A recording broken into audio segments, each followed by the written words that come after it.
dream is the reason why we develop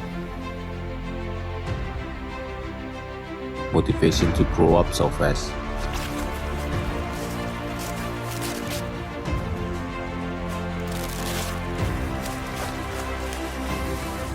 To be care about what happened around us.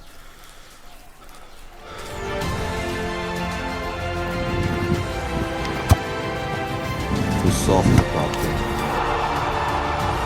To be the winner. So in the end, we are together on top.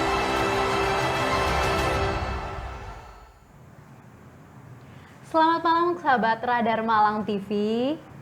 Bersama saya Dara Citra, mahasiswa jurusan Arsitektur Universitas Merdeka Malang di sini sebagai host di podcast Digitek Campus 2021. Nah, seru banget nih. Kali ini Digitek Campus bakal di take over sama mahasiswa dari Universitas Merdeka Malang. Dan di samping saya sudah ada Kak Eko Wahyu. Apa kabar Kak Eko? Baik. Selamat malam. Malam. Nah, kali ini kita akan membahas tema kuliah di Unmar, belajarnya di luar negeri. Kok bisa? Kok bisa nih Kak Eko? Yeah. Nanti pastinya bakal Dara bahas bareng dua teman Kak Eko lagi tentang kuliah di luar negeri. Kuliah di luar negerinya di mana nih Kak Eko? Untuk lebih tepatnya di Jepang. Oke, jadi Kak Eko ini berkesempatan untuk student exchange ya waktu Yeah. itu Kak Eko di Jepang. Kalau boleh tahu di mana nih Kak? Di University of Kanazawa. Wah, sama nih. Kebetulan Dara juga sempat exchange program di Kanazawa University. Jadi kita sharing-sharing aja ya Kak hari Oke, ini. siap. Nah, Mas Eko sekarang sibuk apa aja sih? Kalau untuk sekarang itu karena sudah lulus ya, jadi ya yang pertama nyari-nyari kerjaan sama nyari-nyari beasiswa buat lanjut S2 sih. Oke, nyari beasiswa ya. Iya. Nah, yang kemarin ini kalau boleh tahu diceritain tentang misalnya beasiswanya seperti apa, lalu kegiatannya namanya apa, dan persyaratannya seperti apa. Oh, oke. Jadi kalau yang kemarin itu saya ngikutin nama program itu QS. Jadi nama programnya itu Kanazawa University Exchange Short Term. Jadi dia itu ada dua pilihan. Yang pertama selama periode 1 tahun dan periode 6 bulan. Nah, di Quest ini ngapain aja sih? Jadi di Quest itu kita melakukan yang utama cuma 3, spesialis research, spesialis eksperimen, sama spesialis kayak seminar gitu. Kalau spesialis research ini kita mau ngembangin apa sih yang kita bawa dari Indonesia. Kalau yang eksperimen sebenarnya sama kayak research. Jadi kita menyeminarkan apa yang telah kita research-kan. Nah, terus yang terakhir itu kita di 6 bulan terakhir kita mempresentasikan apa yang telah kita lakukan selama 6 bulan di Kanazawa. Oh gitu, jadi nama programnya Quest ya? Iya. Quest. Oke, kalau gitu yang waktu terakhir kali Dara ikuti itu programnya namanya adalah QWeb. Mungkin udah berganti beda namanya. judul ya, Tapi cuman konsepnya sama, ya. Kanazawa University Exchange Program. Nah, mungkin teman-teman mungkin udah mulai bertanya-tanya nih, gimana sih Kak cara daftarnya, terus persyaratannya apa aja, dan apakah ada nih bantuan dari kampus? Bentuk support kampus apa aja sih, boleh diceritain? Nah, kalau pertama bentuk support kampus itu pastinya ngebantuin tentang bikin research plan-nya. Jadi research plan itu apa? Research plan itu kita bikin suatu program apa yang mau kita lakuin selama setahun di Kanazawa itu. Jadi itu merupakan syaratnya ya? Syarat Kak, ya? utama. Syarat utama untuk daftar ke Quest itu Ya. tadi. Oke, lanjut. Terus yang kedua kita dibantu untuk menghubungi profesor untuk mendapatkan yang namanya letter of acceptance. Itu juga yang utama karena tanpa LA dari profesor kita mustahil lah bisa melanjutkan apply ke program Quest ini. Udah sih. Oke, berarti kontribusi kampus itu nanti pastinya mahasiswa dibimbing ya Iya, untuk dapat dibimbing. LOE, lalu juga research plan Research tadi plan itu ya. tadi. Oke. Nah, kalau boleh tahu nih, infonya itu dapat dari mana sih Kak awalnya? Ya kalau kemarin kami pas ngerjain skripsian nih, terus tiba-tiba Kak Prodi datang, kalian mau nggak student exchange, daripada 4 tahun nggak ngapa-ngapain di Indonesia, mending exchange nambah-nambah CV di luar gitu. Wah, keren banget. Berarti pihak kampus ini juga sangat mendorong Ya, ya, sangat dan mendukung. memaksimalkan kegiatan mahasiswa supaya nggak cuma belajar di dalam kampus aja, tapi mahasiswa Unmer juga bisa go internasional. Yep. Oke, selanjutnya nih, waktu mungkin bisa diceritain Kak, waktu di sana itu proses belajarnya seperti apa? Apakah sama mahasiswa-mahasiswa yang ada di Indonesia? Kalau proses belajarnya itu 180 derajat beda banget. Soalnya yang pertama mereka itu orangnya lebih tertutup. Terus yang kedua karena kendala bahasa. Terus yang ketiga itu mereka lebih sendiri-sendiri untuk belajar. Jadi jadi kayak gimana ya, kita nggak bisa open gitu ke orang baru. Orang baru itu susah open ke, Kurang welcome gitu. Iya, kurang welcome sama orang, kurang friendly. Iya, kurang friendly sama orang baru. Oh, gitu gitu. sih, itu susahnya.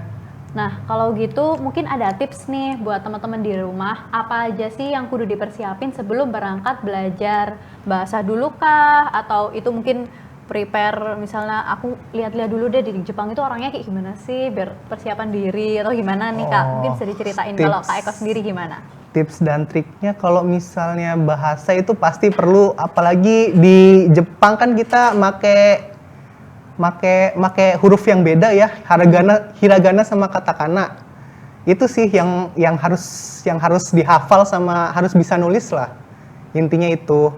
Terus persiapan kan di Jepang sama di Indonesia beda musim nih. Di Indonesia cuma 2, kalau di Jepang kan ada 4. Nah, itu sih.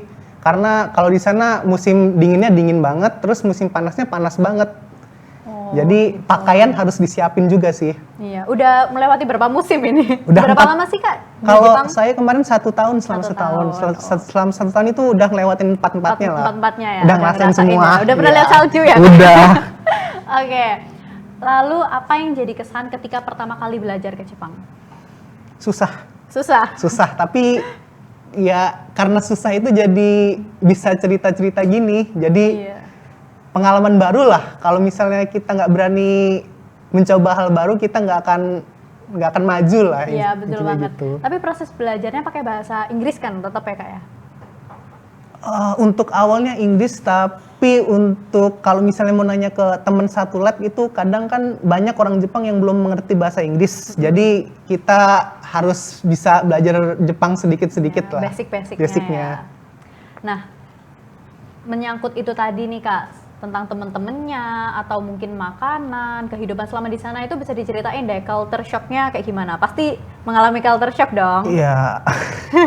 Apalagi kalau culture shock menurut saya yang paling wow itu tentang WC-nya sih. WC-nya. Kenapa nih?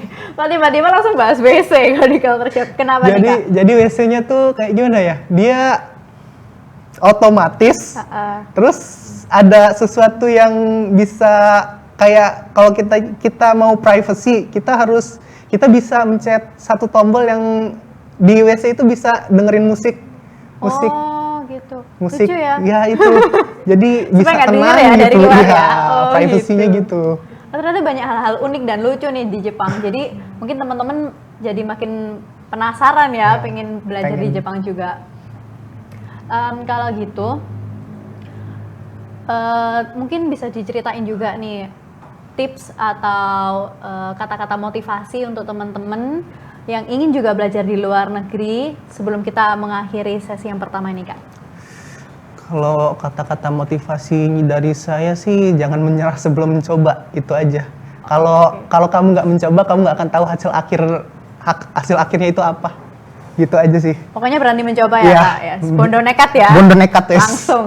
Sikat. Nah itulah tadi teman-teman, seru sekali ya obrolan Dara sama Kak Eko, mahasiswa teknik elektro yang baru saja belajar ke Jepang. Setelah ini masih ada Kak Yosef yang akan bergabung bersama kita ngobrolin tentang apa aja yang Kak Yosef lakukan di Jepang juga. So, stay tune di podcast Radar Malang TV.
sahabat Radar Malang TV, masih sama Dara. Kali ini udah sama narasumber yang kedua, Kak Yosef. Selamat malam Kak Yosef. Selamat malam Mbak Dara. Nah, tadi kan sama Kak Eko udah sharing-sharing nih tentang benar. quest, lalu persyaratannya apa aja, kesan-kesan selama berkuliah di Jepang itu seperti apa. Nah, Ya. selanjutnya kita akan bahas topik yang berbeda nih sama Kak Yosef, tapi tentang berkuliah di Jepang juga ya Kak ya? Ya, benar. Oke, ngomong-ngomong Kak Yosef, sekarang semester berapa sih? Kesibukannya apa aja? Sekarang sih saya semester 12 ya. Yang untuk saat ini sekarang masih melanjutkan untuk tugas akhir ya. Ya. Lagi sibuk di tugas akhir saja sih. Lagi sibuk di tugas Ya. akhir. Dan baru selesai dari Jepang akhir tahun lalu ya? Bulan Oktober kemarin. Ya. Berapa lama Kak di Jepang? Kalau untuk di Jepang sendiri ya, itu sekitar 12 bulan 12 bulan. Berarti 12 bulan, sama ya. nih ya sama Kak dengan Mas Eko, ya benar. Oke, ceritain dong Kak, dulu awalnya gimana kok bisa sampai dapat full beasiswa ke Jepang? Karena teman-teman di sini mungkin bertanya-tanya kan ya tadi setelah diceritain Kak Eko, kalau kuliah di Jepang itu ternyata seru loh. Nah, terkait biayanya nih Kak, mungkin bisa diceritain. Kalau untuk yang pertama ya, maksudnya untuk mendapatkan beasiswa ya. Yang pas awalnya sih hanya apa ya? Hanya mencoba-coba sebenarnya. Yang apa ngeliat dari Mas Eko kan, wah kok rajin semangat betul nih. Mau apa ya? Belajar di Jepang kan. Yang mulai dari iseng kok awalnya niat gitu loh kan. Iseng niat terus ya nyoba-nyoba lah. Nyoba-nyoba daftar kan. Yang pas apa? Setelah mendaftar gitu, itu kan ada apa ya? Beberapa berkas yang harus dilengkapi itu ya. Yang pertama itu apa ya? Ngetes apa? TOEFL bahasa Inggris. Habis itu mengumpulkan riset plan nih. Nah, yang untuk riset apa? Riset plan? Yang untuk riset plan sendiri itu ya. Itu kita buat apa ya? Bagaimana untuk meyakinkan universitas bahwa kita itu bisa. Oke. Berarti persyaratannya kurang lebih sama ya sama Ya. Kak Eko terkait mendapatkan beasiswa tersebut. Ya. Nah, beasiswanya itu dalam bentuk apa aja sih Kak? Apakah SPP-nya yang digratiskan atau mungkin nanti dapat uang saku untuk biaya kehidupan atau seperti apa? Kalau untuk saya sendiri itu ya apa ya? Bisa dibilang full beasiswa, jadi mulai apa ya? Biaya hidup, terus uang SPP segala macam ditanggung semua. Oke. Full beasiswa. Ya. Tapi teman-teman dari Unmar Malang ini semuanya tiga-tiganya dapat beasiswa tuition fee ya Kak Ya, ya. benar. Jadi nggak usah bayar SPP. Cuman kalau Kak Yosef kebetulan dapat beasiswa JASO ya Kak. Benar Jaso. Nah kalau beasiswa JASO itu seperti apa Kak? Kalau untuk apa ya? Beasiswa Jaso sendiri itu apa ya? Untuk menanggung biaya hidup kita selama melanjutkan studi di Jepang gitu. Jadi 1 tahun itu? Ya, itu Oke. dari mulai uang makan, uang untuk apartemen segala macam ditanggung dari Jaso semua. Oke, berarti enak nih ya udah kuliah di Jepang, dapat beasiswa gratis mulai dari uang saku, lalu tempat tinggal juga ya Ya, Kak ya, benar, transportasi tinggal. dan sebagainya.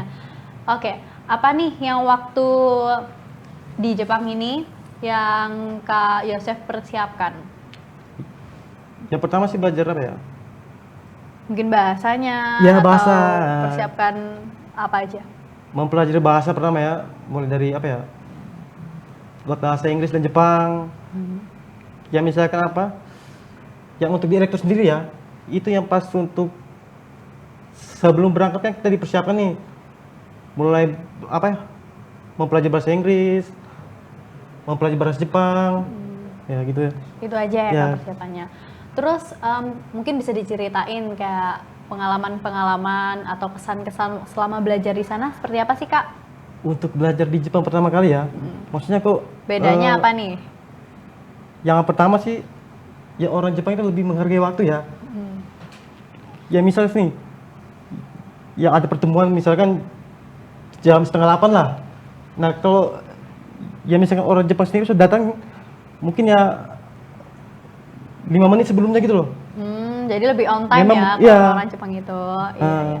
Berarti Kak Yosef ini dapat experience lebih karena mungkin pengalaman belajarnya Ya. dan suasana belajarnya orang-orang Jepang itu tertib begitu ya, Ya. Kak ya.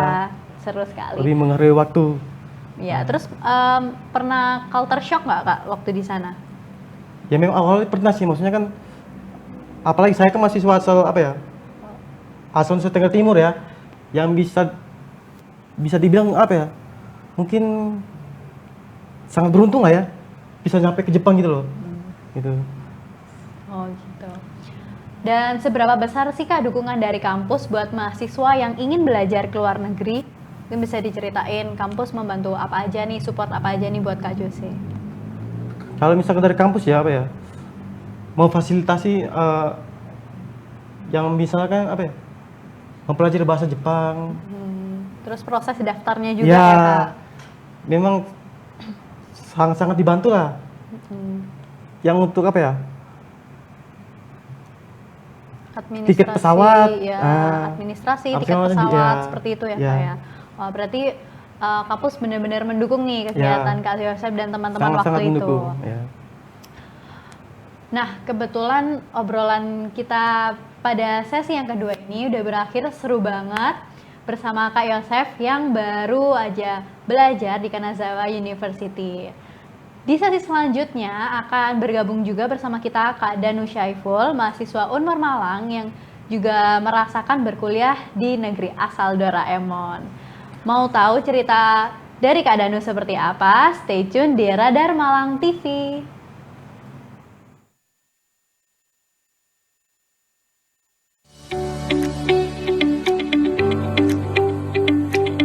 Ocean Garden, resto tematik dengan cita rasa menu spesial. 12 tahun sudah resto Ocean Garden melayani dan menjadi jujukan warga Malang Raya dan para pecinta kuliner. Mengusung konsep wisata makan sehat, bersih, enak, dan nyaman. Kini Ocean Garden sudah memiliki 4 cabang, yakni Ocean Garden di Jalan Soekarno-Hatta dan Jalan Trunojoyo, Kota Malang. Lalu di Kota Batu dan 1 cabang lainnya di Turen, Kabupaten Malang. Tiap cabang Ocean Garden memiliki konsep dan ciri khasnya sendiri-sendiri. Inovasi menu dengan tetap mempertahankan cita rasa khas Ocean Garden serta upgrade layanan menjadi kunci penting resto ini.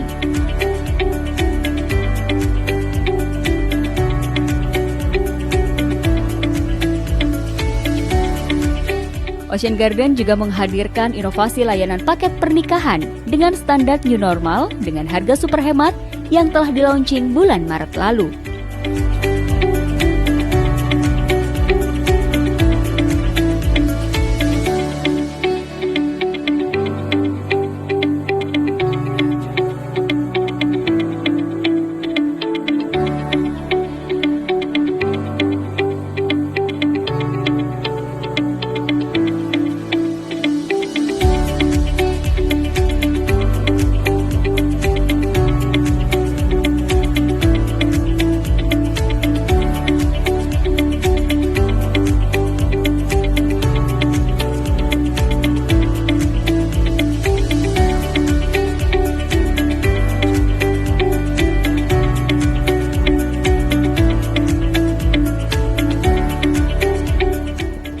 Assalamualaikum warahmatullahi wabarakatuh.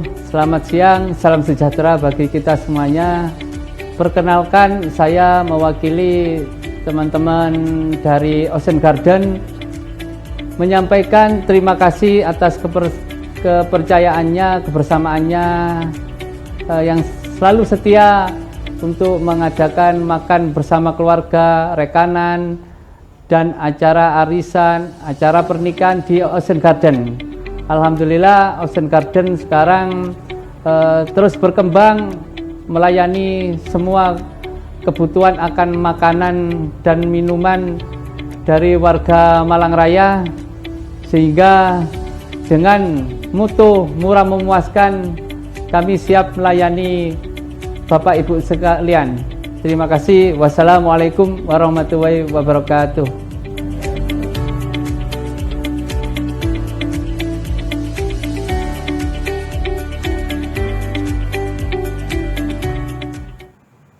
Selamat malam sahabat Radar Malang TV, masih sama Dara nih. Tapi kali ini di samping Dara ada Kak Danu. Oke. Jadi Kak Danu ini juga seperti Kak Eko dan Kak Yosef, pernah merasakan berkuliah di luar negeri di Kanazawa University juga ya Kak Iya, ya? sama. Selama 1 tahun. Nah Mas Danu apa kabar? Alhamdulillah baik. Oke, kesibukannya apa nih Kak akhir-akhir ini?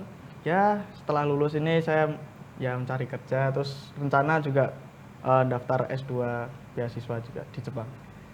Oke, nah karena udah menyebutkan nih planning setelahnya S2 di Jepang. Kenapa nih Kak milih Jepang lagi? Karena yang saya pikirkan adalah ketika saya memikirkan teknologi nih, teknologi yang maju adalah yang terbesit di otak saya itu negara Jepang kan. Gimana teknologinya maju segala macam ya. Kebetulan saya kan juga habis ikut student exchange nih selama 1 tahun. Alhamdulillah saya dapat kesempatan untuk lanjut S2 dari profesor saya yang sebelumnya.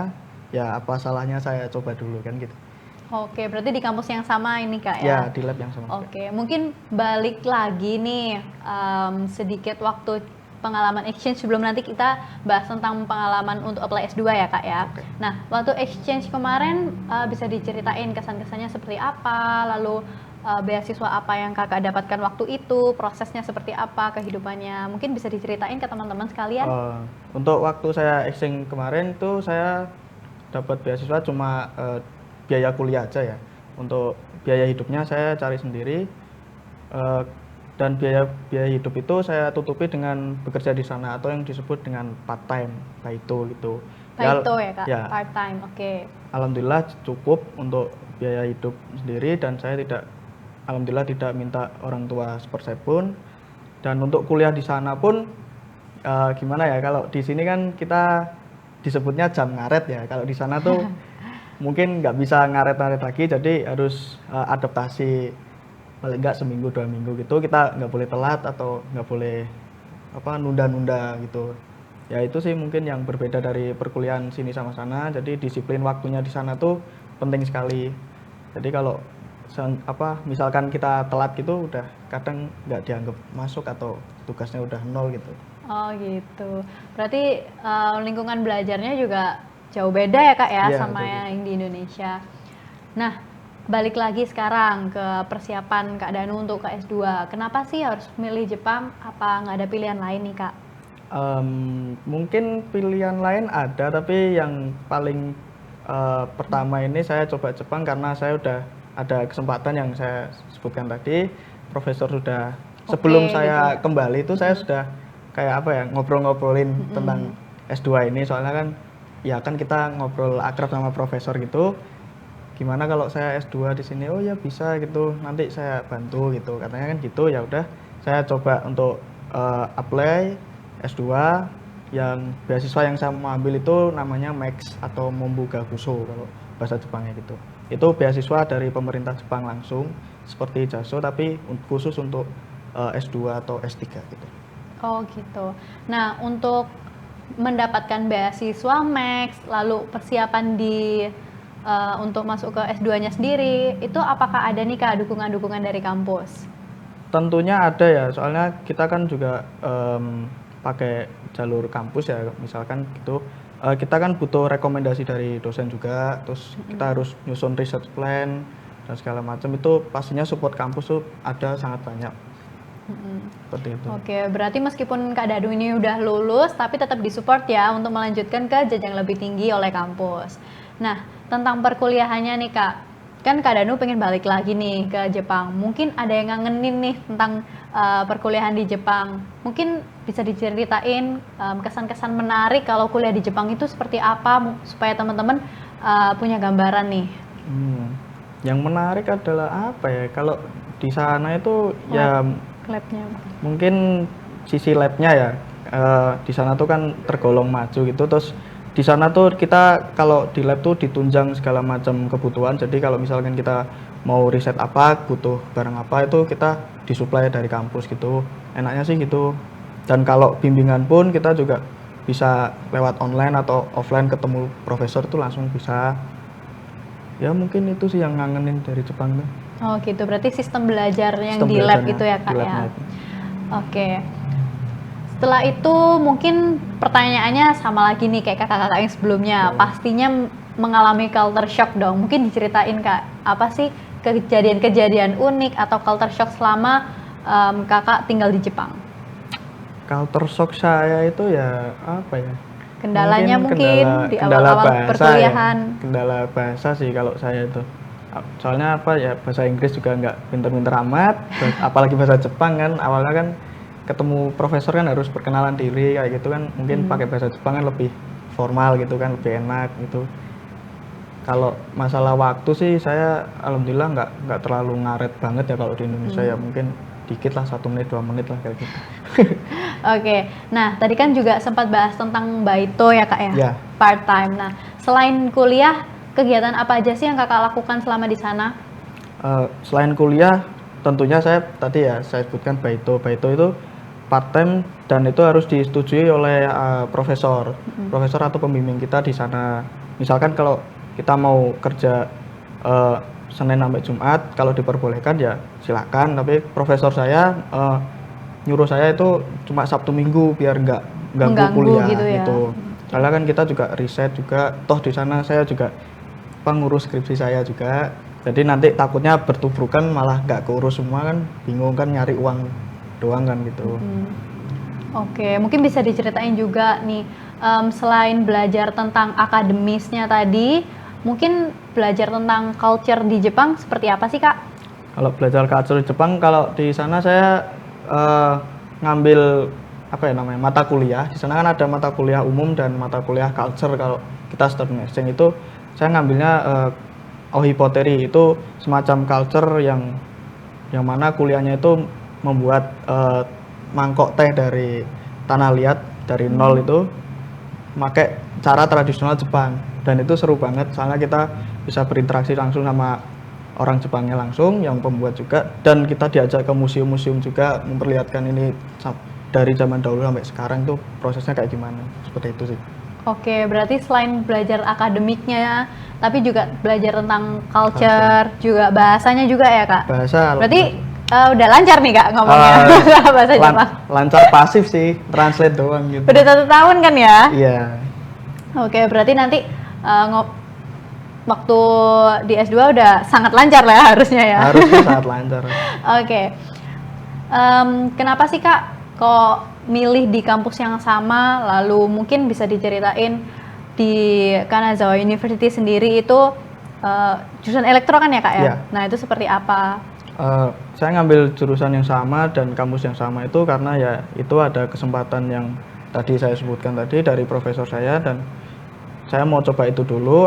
Kalau itu ya tidak lolos ya saya nyari beasiswa lain kan. Beasiswa bukan cuma MEK saja, jadi beasiswa ada LPDP dan pemerintah Jepang pun masih banyak lagi, tapi kampusnya kadang nggak tentu bisa semua kampus bisa masuk gitu loh. Oh gitu. Soalnya kan ada grade-nya sendiri-sendiri kan tiap kampus tuh. Seperti itu sih. Nah kalau gitu persiapannya apa aja sih kak untuk beasiswanya itu sendiri? Kan kakak tadi udah nyebutin nih kalau di Jepang itu ternyata banyak sekali kesempatan nih teman-teman. Mungkin bisa diceritain persiapannya apa aja, tips-tipsnya untuk teman-teman yang ingin mendapatkan beasiswa di Jepang. Tips-tipsnya ya yang pertama itu bahas research plan-nya ya. Usahakan bikin riset yang bagus lah, atau yang berkembang sekarang ini. Misalkan zaman sekarang kan robot atau AI gitu kan, itu mungkin bisa jadi terobosan untuk riset plan yang akan dikirim. Terus jangan lupa untuk kerja keras, untuk jangan patah semangat. Misalkan kalau nggak dapat beasiswa ini putus asa terus nggak pengen ngelanjutin gitu, nggak, masih ada beasiswa yang lain juga. Dan tentunya konsultasi sama pihak kampus juga, soalnya pihak kampus itu kan pasti ada pertukaran pelajar, nggak mungkin nggak bekerja sama dengan luar negeri kan. Mungkin itu dari Malaysia, Jerman atau apapun kan, sama-sama luar negeri, tapi ya seenggaknya berkonsultasi sama kampus gitu. Oh gitu, berarti kampus nih tetap mensupport ya kegiatan Kak Danu, dan juga malah diarahkan nih ya Kak ya? Malah diarahkan. Oke. Nah, sekarang kan udah lulus nih Kak. Mungkin teman-teman di rumah bisa diceritain nih tips-tipsnya setelah Kak Danu mengalami sendiri nih exchange. Pentingnya untuk mengikuti kegiatan bersekolah di luar negeri selain sudah sekolah di Indonesia, itu apa aja sih Kak? Kenapa nih harus exchange, harus ikut internasional, kegiatan internasional? Tentunya kalau exchange itu kan paling semua orang pengen ya kuliah di luar negeri kan. Tapi kan itu kan nanti jadi poin plus lah untuk CV, untuk diri sendiri pun kan jadi poin plus. Ataupun nanti seperti saya mau lanjut S2 juga mumpung masih muda kan, itu menjadi ya apa ya, kayak sebutannya ada orang dalamnya lah di sana kan. Oke. Jadi kan lebih gampang gitu, ada kesempatan-kesempatan lain, mungkin kan di sana juga dapat sertifikat juga kan, sertifikat dari kampus sana, jadi itu digunakan sebaik-baiknya untuk kerja ataupun untuk lanjut kuliah seperti itu. Berarti dengan mengikuti exchange program atau kegiatan akademis internasional ini membuka pintu untuk melanjutkan ke jenjang akademis selanjutnya, juga menambah pengalaman. Tadi Kak Danu juga sempat cerita tentang CV dan sebagainya, berarti sangat bermanfaat sekali ya. Betul. Nah, mungkin Kak Danu bisa cerita juga nih tentang kalau misalnya exchange program di Universitas Merdeka Malang itu selain di Kanazawa University bisa di mana aja sih Kak? Kalau setahu saya ya, kalau selain di Kanazawa University itu ada di Universitas Malaysia itu apa ya namanya, lupa, pokoknya ada banyak sih, di Jerman juga ada, di Perancis mungkin juga ada, pokoknya banyak lah. Mungkin setiap kampus punya hubungan internasional sendiri-sendiri ya. Tapi kalau setahu saya yang di Universitas Merdeka itu ya itu. Oke, berarti intinya Universitas Merdeka Malang juga mewadahi ya untuk mahasiswa yang ingin berkuliah di luar negeri. Wah, luar biasa nih obrolan Dara bersama teman-teman mahasiswa Universitas Merdeka Malang yang top keren banget. Besok sampai tanggal 20 masih banyak lagi teman-teman yang akan kita obrolin di sini bersama tamu-tamu lainnya yang nggak kalah hebatnya. Buat kalian yang lagi bingung cari kampus, langsung aja klik www.pamerpamer.com. Di situ udah lengkap banget nih info tentang kampus-kampus terbaik di Malang Raya dan Pasuruan. Digita Kampus 2021, klik sekali, keliling kampus berkali-kali.